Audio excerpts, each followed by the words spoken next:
اگر حضور نہ ہوتے نا تو آج ہمارے لیے کوئی رونے والا نہیں ہوتا. آج جو ہم سب مسجد میں جمع ہیں، حضور کے دلال شہید ہوئے. حضور نے احد کے میدان میں اپنی قربانیوں کو برداشت کیا. حضور نے خندق کے موقع پر اپنے پیٹ پر پتھر باندھے. حضور نے عرب کی تبدیلی زمین کے اوپر اونٹ کی پشت میں سوار ہوئے.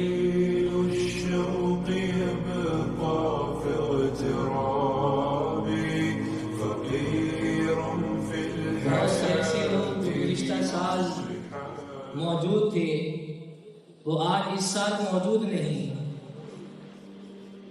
ہمارے بہت سے تعلق والے، بہت سے رشتہ دار، ہمارے مسجد کے ساتھی جو گزشتہ سال رمضان کے مہینے میں موجود تھے آج اس دنیا میں نہیں ہیں.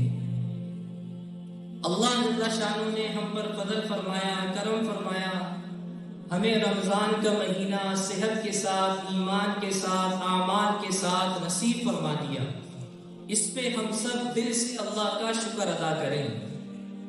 کہیں الحمدللہ الحمدللہ الحمدللہ. ہمارے حافظ صاحب نے قرآن کریم تراویح کی نماز میں سنایا. قرآن کریم کا سننا اور سنانا یہ بہت بڑی فضیلت کی بات ہے، اور ان کے والدین کے لیے، ان کے اساتذہ کرام کے لیے کتنی بڑی فضیلت کی بات ہے کہ اساتذہ، والدین کتنے خوش ہوتے ہوں گے کہ ان کا شاگرد اللہ کے سامنے کھڑے ہو کے اللہ کا کلام سنا رہا ہے. دنیا میں کسی بھی انسان کا لکھا ہوا کلام پڑھنا اور جس نے لکھا ہے اس کے سامنے پڑھنا کتنا مشکل کام ہے، اور اللہ کا کلام اللہ کے سامنے پڑھنا یہ بہت بڑے ظرف کی بات ہے. اور اتنی بڑی خوش نصیبی کہ اللہ تعالیٰ نے ان کے والدین کو یہ سعادت بخشی کہ اپنی اولاد کو اللہ کے سامنے کھڑے ہو کر قرآن سنانے کا منظر دیکھ رہے ہیں. اس سے بڑھ کر دنیا میں کوئی نعمت نہیں ہے. ایک عرب کے ایک بہت بڑے مورخ ہیں، انہوں نے ایک بات لکھی کہ ایک شخص تھا، اس کے 4 بچے جس میں ایک بیٹا تھا، اور ان کے ایک بیٹے کا معاملہ یہ ہوا کہ والد کی خواہش تھی کہ میرا بچہ حافظ بنے، قرآن کا حافظ بنے اور قرآن سنائے. اللہ کی شان کہ ان کے والد کا انتقال ہوا. انتقال کے بعد اس بچے نے دن میں محنت کی اور رات کو قرآن یاد کیا. جب قرآن یاد کر لیا، حفظ کر لیا، اللہ تعالیٰ نے اس کو مزید علم سے نوازا کہ اس نے سورہ کہف کا مقالہ لکھا 1.5 سال کے عرصے میں، بڑی عمر کے اندر. جب ایک بہت بڑا سیمینار منعقد ہوا، سیمینار میں بہت سے لوگ آئے اور لوگوں نے اس کی تقریر میں شرکت کی تو وہ نوجوان رو رہا اور اس کی آنکھوں سے آنسو جاری. جو سیمینار منعقد کر رہے انہوں نے کہا بھائی آج تو بڑی خوشی کا دن ہے اور آج آپ رو رہے ہیں. کہا کہ میں اس لیے رو رہا ہوں کاش کہ آج میرے والد زندہ ہوتے اور مجھے یہ کامیابی حاصل کرتے ہوئے دیکھتے. اللہ ہم سب کو بھی نصیب فرما دے.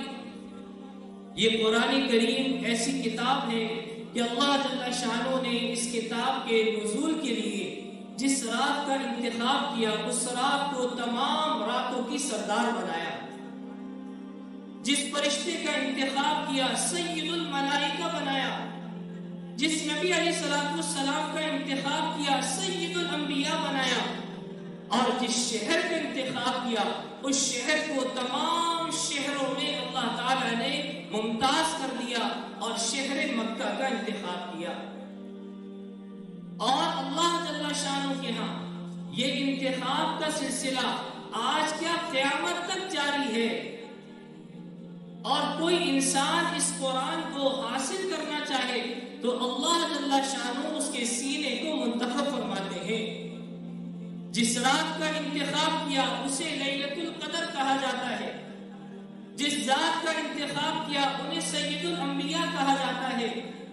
اور جس شہر کا انتخاب کیا اسے شہر مکہ کہا جاتا ہے، اور جس فرشتے کا انتخاب کیا سید الملائکہ کہا جاتا ہے، آج ہم اور آپ بھی اس کے لیے منتخب ہو سکتے ہیں۔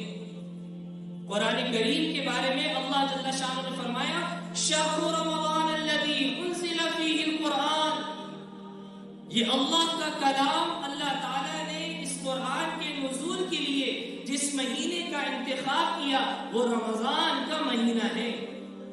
جس رات کا انتخاب کیا اِنَّا أَنزَلْنَاهُ فِي لَيْلَةِ الْقَدْرِ وَمَا أَدْرَاكَ مَا لَيْلَةُ الْقَدْرِ لَيْلَةُ الْقَدْرِ خَيْرٌ مِّنْ أَلْفِ شَهْرٍ، کہ رسول اللہ صلی اللہ علیہ وسلم کے لیے اللہ تعالیٰ نے جس کتاب کا انتخاب کیا، جس رات میں نازل کیا، اس رات کو ایسی فضیلت عطا کی کہ اگر کوئی مسلمان اس رات میں عبادت کرے گا تو 1000 مہینوں سے بڑھ کر ہے، 1000 مہینوں سے اس کی عبادت بڑھ کر ہے۔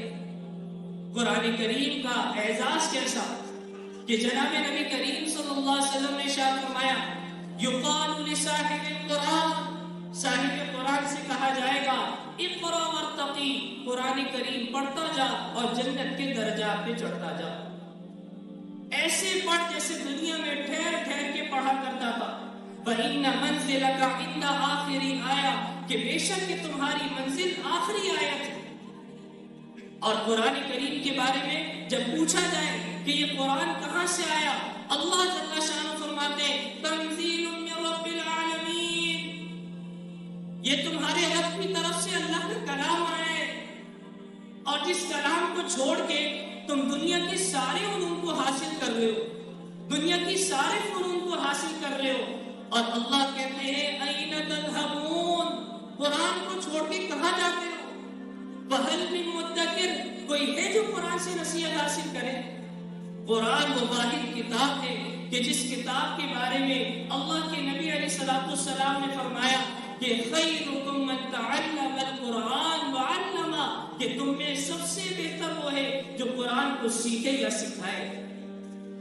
کیسی کتاب کہ اس کتاب میں اللہ جل شانہ نے سارے احکام دیے، زندگی گزارنے کے اصول بیان کیے، معاشرت کے اصول بیان کیے۔ قرآن توحید کو بیان کرتا ہے، الحمدللہ رب العالمین، تمام تعریفیں اس ذات کے لیے جو جہانوں کا رب ہے، مالک یوم الدین، روز جزا کا مالک ہے۔ ارے اللہ ہی تو ہے جو تمہیں آسمان سے رزق دیتا ہے، اللہ ہی تو ہے کہ جس نے تمہارے جسم کے روئے روئے کو بنایا، اللہ کے سوا تمہارا کوئی نہیں ہے۔ توحید کا پیغام دیتا ہے قرآن، توحید کا درس دیتا ہے قرآن۔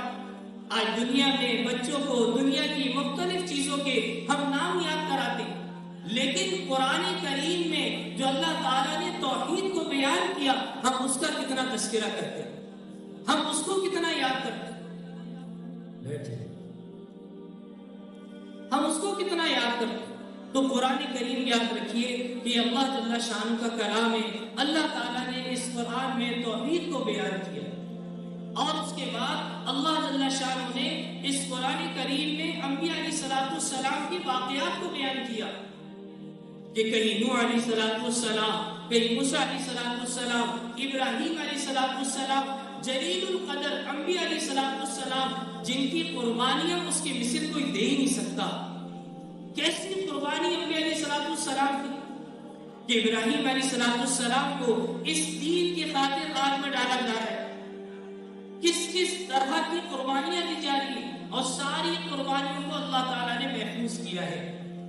اور اس قرآن کریم کے لیے اللہ تعالیٰ نے جس ذات کا انتخاب کیا انہیں حضرت محمد صلی اللہ علیہ وسلم کہا جاتا ہے۔ درود شریف پڑھ لیجیے۔ کیسی شان والے نبی کہ جن کے بارے میں اللہ جل شانہ فرماتے ہیں قل ان کنتم تحبون اللہ فاتبعونی یحببکم اللہ، کہ اگر تم اللہ سے محبت کا دعویٰ کرتے ہو نا تو اللہ کے رسول کی کامل اتباع کرو، کامل اتباع کرو اللہ کے رسول، زندگی کے ہر شعبے میں اللہ کے رسول صلی اللہ علیہ وسلم کی کامل اتباع کرو۔ اور کیوں نہ اتباع کرو کہ تمہارے نبی کو اللہ تعالیٰ نے تمام حسن و جمال، تمام کمالات، تمام نوالات کا پیکر بنایا ہے، سارا حسن حسن اللہ تعالیٰ نے جناب نبی کریم صلی اللہ علیہ وسلم کی جھولی میں ڈال دیا ہے۔ اما عائشہ رضی اللہ تعالیٰ نے فرماتی ہیں کہ اللہ تعالیٰ نے کائنات کے حسن کو پورے 2 حصوں میں تقسیم کیا، آدھا حصہ حضرت یوسف علیہ السلام کو دیا اور آدھا حصہ پوری کائنات میں تقسیم کر دیا، اور میرے محبوب صلی اللہ علیہ وسلم کو اللہ تعالیٰ نے پورے حسن کا مجموعہ بنایا ہے، سارا حسن آپ کو دے دیا۔ حسان بن ثابت رضی اللہ تعالیٰ عنہ کہتے ہیں، ارے کافروں، دشمنوں، تم کیا سمجھتے ہو؟ تمہارے دل میں ایمان کا نور نہیں، جس کی وجہ سے تم میرے رسول کی حقیقت کو پہچان نہیں سکتے۔ کیا کہتے ہیں؟ وَأَحْسَنَ مِنْكَ لَمْ تَرَقَتْ عَيْنِي وَأَجْمَلَ مِنْكَ لَمْ تَلِدِ النِّسَاءُ، کہ اللہ جل شانہ نے آپ کو ایسا خوبصورت بنایا، آپ سے زیادہ خوبصورت میری آنکھ نے کبھی دیکھا ہی نہیں۔ وَأَجْمَلَ مِنْكَ لَمْ تَلِدِ النِّسَاءُ، اور آپ جیسا خوبصورت کسی ماں نے جنا ہی نہیں۔ اور آپ کی شان کیسی ہے کہ آپ کو تو اللہ تعالیٰ نے ہر ایک صفات پیدا کیا ہے، ہر ایک صفات پیدا کیا ہے۔ اور کیا فرماتے ہیں کہ جیسے آپ نے خود چاہا ہو، اللہ نے آپ کو ویسے پیدا کیا۔ جابر بن سمرہ رضی اللہ تعالیٰ عنہ مسجد نبی میں داخل ہوئے، حضور اکبر صلی اللہ علیہ وسلم منبر پہ تشریف فرما ہے، کہا کبھی میں آسمان کے چاند کو دیکھوں جو 14ویں کا چاند ہے، جس کا عروج اتنا ہے، جس کی آب و تاب اتنی ہے، اور جس کو دیکھنے کے لیے لوگوں کی آنکھیں ترستی ہیں، خدا کی قسم یہ بات کہنے کو مجبور ہو گیا کہ زمین کے چاند کے آگے آسمان کے چاند کا کوئی مقام نہیں ہے، کوئی مقام نہیں ہے۔ اما عائشہ رضی اللہ تعالیٰ فرماتی ہیں، ایک تو لوگوں کا سورج ہے، ایک میرا سورج ہے۔ لوگوں کا سورج تو صبح طلوع ہوتا ہے اور میرا سورج تو رات میں طلوع ہوتا ہے، میرا سورج تو رات میں طلوع ہوتا ہے۔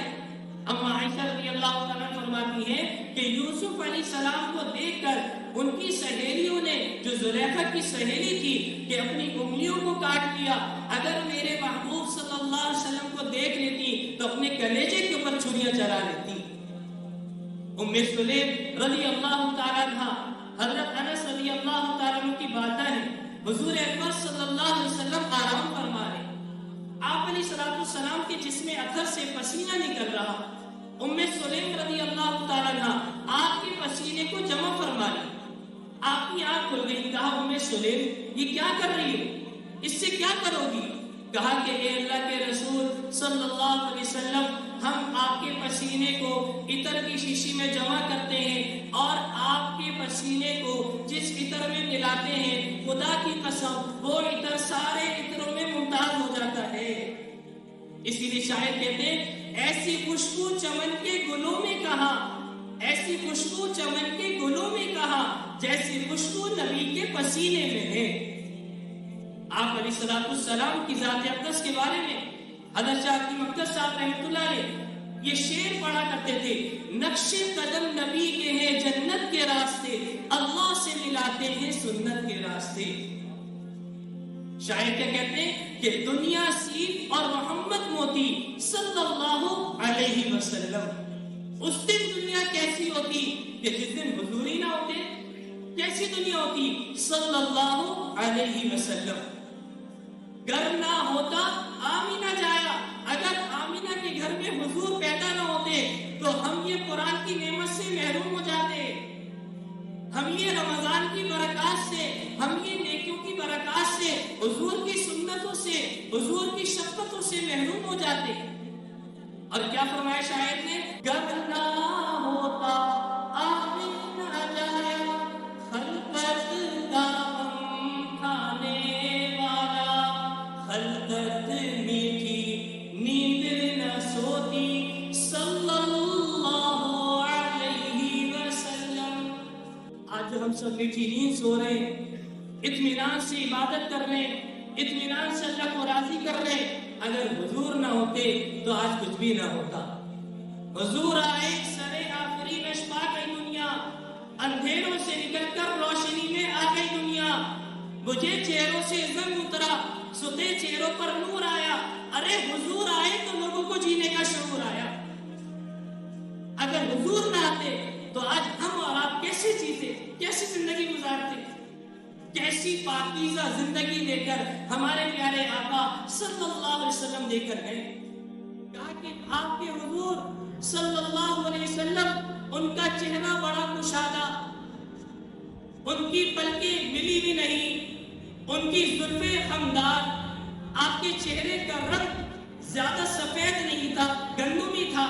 آپ جب مسکرائے تو آپ کے دندان مبارک سے ایک چمک سے نکلے، اور آپ کے دونوں سامنے کے دانتوں کے درمیان میں خلا ہے. دنیا کی کوئی کتاب ایسی نہیں ہے، کوئی شخص ایسا نہیں ہے کہ جس کے گیٹ اپ کو کہیں محفوظ کیا گیا ہو.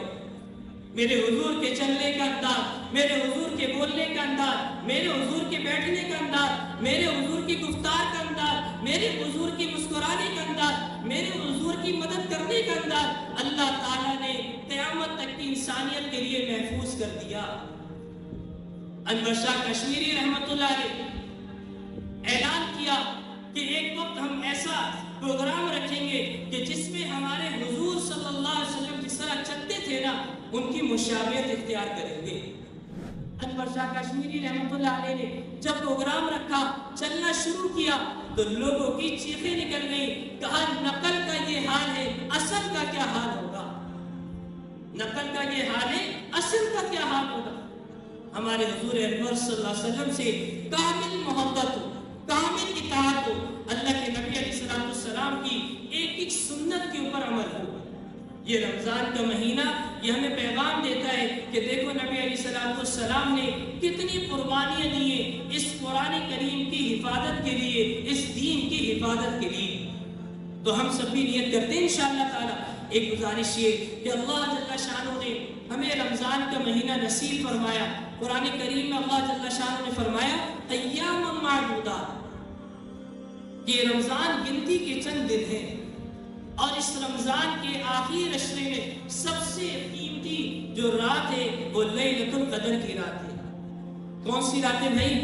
لیلۃ القدر کی رات. ابھی ہمارے پاس 3 تاک راتیں، آج کی رات، 27 کی رات، 29 کی رات، یہ 3 راتیں ہیں. حدیث شریف میں آتا ہے کہ جو شخص اللہ کا ذکر کرتے ہوئے قیام کی حالت میں، قعود کی حالت میں، دعا کی صورت میں اگر لیلۃ القدر پا لیتا ہے، اللہ اس کے پچھلے سارے گناہ معاف کر دیتے ہیں، سارے گناہ معاف کر دیتے ہیں.